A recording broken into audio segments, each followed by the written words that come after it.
Congratulations বুম্বাদা Padmashri পাওয়ার জন্যে। সত্যি এটা খুবই দারুণ একটা খবর এবং এই খবরটা যখন আমি জানতে পারলাম শুনে সত্যি আমার ভীষণই ভালো লাগলো। এই মানুষটা সত্যি এটা ডিজার্ভ করে। আচ্ছা, এখানে বলে রাখি যে এর পাশাপাশি কিন্তু আলকা ইয়াগনিক ম্যাডাম তিনিও পদ্মভূষণ পাচ্ছেন এবং মমুটি স্যার তিনিও কিন্তু পদ্মভূষণ পাচ্ছেন এবং ধর্মেন্দ্রজি তিনি এখন আর আমাদের মধ্যে নেই, তিনি মরণোত্তর পদ্মবিভূষণ পাচ্ছেন, মানে যেটা হয়ে থাকে যে মারা যাওয়ার পরেই সবার মানে ইয়ে হয় আর কি। যাই হোক, তো আলকা ইয়াগনিক ম্যাম পদ্মভূষণ এবং মামুটি স্যার পদ্মভূষণ পাচ্ছেন আর কি। তো এখন এটার মধ্যে আমরা আলোচনা করব বুম্বাদাকে নিয়ে, তার লেগেছে আমরা কথা বলবো। দেখুন, ব্যাপারটা হচ্ছে যে বুম্বাদা প্রসেনজিৎ চট্টোপাধ্যায় বাংলার মানে বাংলা ফিল্ম ইন্ডাস্ট্রি তিনি জ্যেষ্ঠ পুত্র। তিনি নিজেই বলেছেন যে তাকে যেন এই নামেই ডাকা হয়। তিনি বলেছেন যে তাকে যেন এই মিস্টার ইন্ডাস্ট্রি এসব না, তাকে যেন না বলা হয়, তিনি সেটা বলেছেন নিজেই।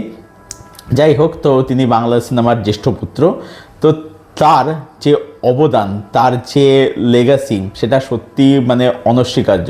দেখুন, ব্যাপারটা হচ্ছে যে প্রসেনজিৎ চট্টোপাধ্যায় তিনি যে ছবি করেছেন, মানে তিনি তো মানে পরিচিত একজন কমার্শিয়াল হিরো হিসেবে, এবং অবশ্যই এখন তিনি একজন অসাধারণ দুর্ধর্ষ অভিনেতা একজন। তিনি এখন তিনি পুরোপুরি অভিনয় নিজে তিনি সুইচ করে নিয়েছেন। এবারে যদি আমরা ওনার কেরিয়ারটা দেখি, কেরিয়ারটা অ্যানালাইজ করি, উনি কমার্শিয়াল জোনের মধ্যে ছবিগুলো করেছে। তার মধ্যে কিছু নামে অবশ্যই কথা বলেছি, যেমন রণক্ষেত্র বলুন, শ্বশুরবাড়ি জিন্দাবাদ বলুন, তারপরে হচ্ছে সংঘর্ষ বলুন, ঠিক আছে, এই ছবিগুলো নিয়ে কথা বলছি।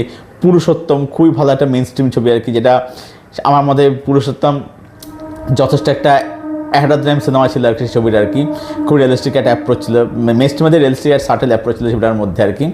যাই হোক, তো এবারে উনি যে ছবিগুলো করতেন, দেখুন সেই ছবিগুলোকে নিয়ে ট্রোল করা যেতেই পারে, ঠিক আছে। এবং একটি চ্যানেল আছে, খুব বড় চ্যানেল, আপনারা সবাই জানেন যে সেই চ্যানেলটি সেটা ছবি নিয়ে ট্রোল করে থাকে আর কি, যেগুলো দেখতে মজাই লাগে। যাই হোক, তো সেগুলো ট্রোল করা যেতেই পারে, কিন্তু বিষয়টা হচ্ছে যে সেই ছবিগুলো কিন্তু একটা সময়ে বহু মানুষের পেটের ভাত কিন্তু জুগিয়েছে। আমি কদিন একটা ভিডিও করেছিলাম যে প্রসেনজিৎ চট্টোপাধ্যায় তিনি 100টার বেশি মিনি সিনেমা হল খুলছেন, যেখানে 50 জন মানুষ একসাথে সিনেমা দেখতে পারবে। এবং আমি তখন বলেছিলাম যে এই জিনিসটা কিন্তু যদি গ্রাম বা মফস্বল দেয় তাহলে সেটা খুব ভালো হয়। তো ব্যাপারটা হচ্ছে যে আজকে এই যে ধরুন গ্রামের যে মফস্বল অডিয়েন্সটা, সেটা তো আজকে ছিটকে গেছে, এটা আজকে হয়ে গেছে। আজকে বহু সিঙ্গেল স্ক্রিন হল আজকে বন্ধ হয়ে গেছে। এবারে এই সিনেমাগুলি যেগুলোকে আপনি আমরা ঘরে বসে হ্যাঁ এগুলো কোনো সিনেমা হলো, এগুলো খুব নিম্ন সিনেমা, এগুলো আপনারা বলতেই পারি, কিন্তু এই সিনেমাগুলোই এই হলগুলোকে বাঁচিয়ে রেখেছিল। এবং এই সিনেমাগুলো কিন্তু সেখানকার মানুষদেরকে, যাদের এই ছবিগুলো টার্গেট করে বানানো হতো, সেই ছবিগুলো কিন্তু তাদের কাছে একটা দিনের শেষে একটা বিনোদনের কিন্তু একটা রসদ ছিল, ঠিক আছে। এবং আপনি দেখবেন যে প্রসেনজিৎ চ্যাটার্জি বুম্বাদা সেই সময় কিন্তু একসাথে কিন্তু বহু কমার্শিয়াল ছবি কিন্তু করতো। এবারে একসাথে এতগুলো ছবি করলে সেটা হয়তো মানে গুণগত মান থেকে খারাপ হতে পারে, বা ক্যারেক্টারের মানে দিকে আলাদা করে ফোকাস করা যায় না, কারণ একসাথে যেহেতু অনেকগুলো ক্যারেক্টার শ্যুট করতে হয় আর কি। বাট যদি আপনি দেখেন ভালো করে, একসাথে অনেকগুলো ছবি করা একজন স্টারের জন্য, ঠিক আছে, সেটা কিন্তু মানে ইন্ডাস্ট্রির জন্যে এবং সেটা কিন্তু ইকোসিস্টেমের জন্য সেটা কিন্তু ভীষণ কিন্তু হেলদি। সেটা কিন্তু বুম্বাদা কিন্তু দীর্ঘ বহু বছর ধরে তিনি কিন্তু করে গেছেন।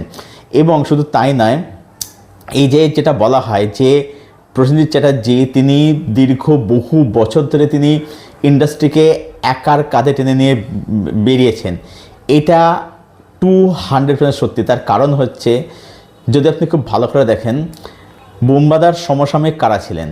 চিরঞ্জিত বাবু ছিলেন, তাপস পাল ছিলেন, অভিষেক চ্যাটার্জি ছিলেন। এবার এর মধ্যে তাপস পাল এবং অভিষেক চ্যাটার্জি তারা এখন আর আমাদের মাঝে নেই।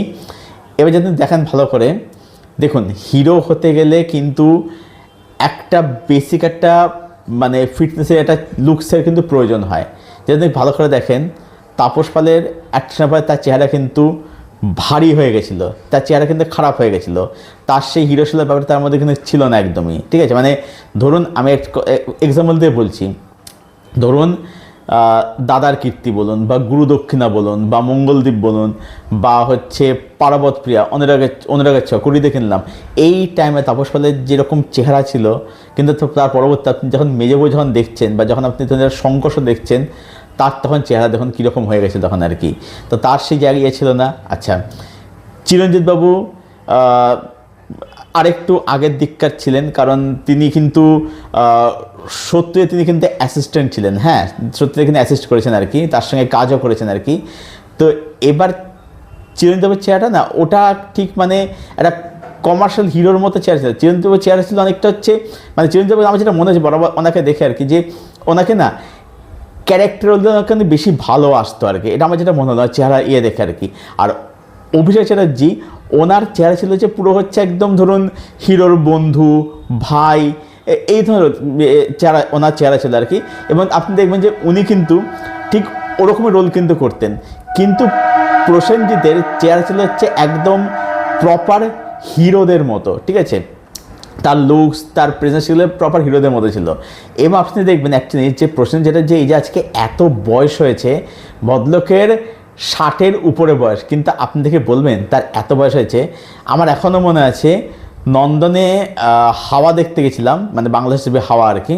তো আমার এখনও মনে আছে আমি একদম লাস্ট রোতে বসেছিলাম, ঠিক আছে। এবং আমার মনে আছে যে পরপর 3 জন, হরনাথ চক্রবর্তী, চঞ্চল চৌধুরী, প্রসেনজিৎ, বুম্বাদা, একসাথে 3 জন বেরোচ্ছেন আর কি। তো আমার ঠিক সামনে, এই যে আমার হাতে ধরে আছি, আমার ঠিক মুখের সামনে তিনি গেলেন, মানে আমি অনেক কিছু আমি হাঁ করে দেখলাম যে মানে 60 বছর, মানে পাচ্ছি এনার এই লোকটার, ভদ্রলোকের 60 বছর বয়স, মানে যেখানে কীরকম মেনটেন রেখেছে আর কি। তো একটা সময় বাংলাতে কিন্তু কোনো হিরো কিন্তু ছিল, হ্যাঁ এবার দেখুন অনেক কথা বলে যে প্রসেনজিৎ চ্যাটার্জি যেহেতু তিনি নেপোকিড স্টার কিড ছিলেন, বিশ্বজিৎ চ্যাটার্জি ছেলে ছিলেন, সেই কারণে প্রভাব খাটিয়ে তিনি সাইড করে দেন, এরকম শোনা যায়। এবার দেখুন সেগুলো হচ্ছে মানে শোনা কথা, সেগুলো প্রমাণ কিন্তু আমার আপনার কারোর কাছে নেই আর কি, সেগুলো সব শোনা কথা আর কি। এবার আমি তর্কের ক্ষেত্রে ধরে নিলাম যে বোমবাদা এরকম করেছে, এরকম কনস্পিরেসি করে তিনি অন্য হিরোর তিনি করে নিয়েছেন, আমি ধরে নিলাম। এবার ব্যাপারটা হচ্ছে যে এই করে তিনি অনেক হিরো তিনি সাইড করে দিয়েছেন। এবার সাইড করে দেওয়ার পরে নিজেকে তো টিকে থাকতে হবে, সেটাই তো তিনি করেছেন না, তাই না? তো এই যে একটা বাংলায় যে হিরো ছিল না, নিজের কাঁধে তিনি একটা ইন্ডাস্ট্রিকে তিনি টেনে নিয়ে বেরিয়েছেন।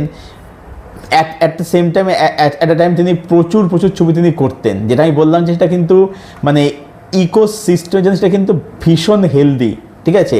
কারণ একজন স্টার, কারণ দেখুন স্টার তৈরি করা হচ্ছে সিঙ্গেল স্ক্রিন। তো একজন স্টার যত বেশি সিনেমা করবে, যত বেশি ছবি করবে, সেই হল তত বেশি চলবে, ব্যবসাটা ভালো হবে। এবং যেটা আমি বলেছিলাম যে সিঙ্গেল স্ক্রিনের গুরুত্বটা কোথায়, যে একটা সিঙ্গেল স্ক্রিন হলে সিনেমা চললে বা যদি রানিং থাকে, তাহলে সেই হলকে কেন্দ্র করে পারিপার্শ্বিক আরও ব্যবসা করে ওঠে, এবং সেখানে মানুষ সিনেমা দেখতে আসলে সেই ব্যবসাগুলো কিন্তু ভালোই হয় আর কি। তো মানে তার কন্ট্রিবিউশন কিন্তু সত্যি কিন্তু মানে কী বলবো, অনস্বীকার্য আর কি। এবং সেটা তিনি ডিজার্ভ করেন, দীর্ঘ বহু বছর তিনি এটা করে আসেন। এবং এই যে রিসেন্টলি তিনি যেটা উদ্যোগ নিয়েছেন মিনি সিনেমা তৈরি করার আর কি, সেটাও মানে সত্যি ভীষণ ভালো একটা উদ্যোগ আর কি।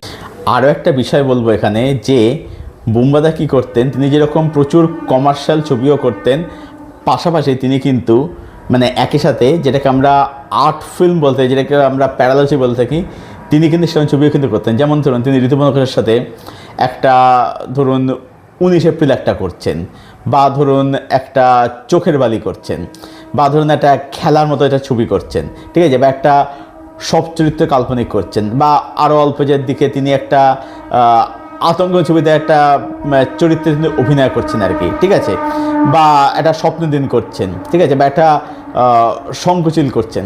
তো তিনি কিন্তু সেটাও কিন্তু করছেন, কিন্তু করে গেছেন আর কি।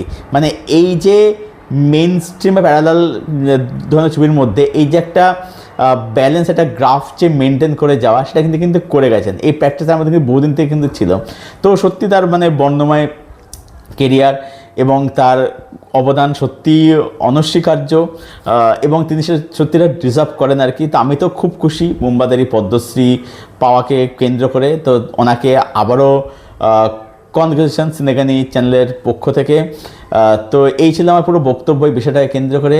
আপনারা এই বিষয়টাকে মুম্বাদারি পদ্মশ্রীকে আপনারা কীভাবে দেখছেন এবং আমার এই আলোচনা, এই অ্যানালিসিসটা আপনাদের কীরকম লাগলো সেটা অবশ্যই জানাবেন কমেন্ট করে।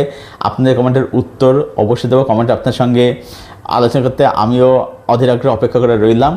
আর এই ভিডিওটা ভালো লাগলে ভিডিওটাকে অবশ্যই লাইক করবেন, শেয়ার করবেন, চ্যানেলটাকে অবশ্যই সাবস্ক্রাইব করবেন। চলুন ভিডিও এখানে শেষ করছি। দেখা হচ্ছে আপনাদের সঙ্গে পরের কোনো ভিডিওতে। Till then, stay best, stay healthy and keep watching good content.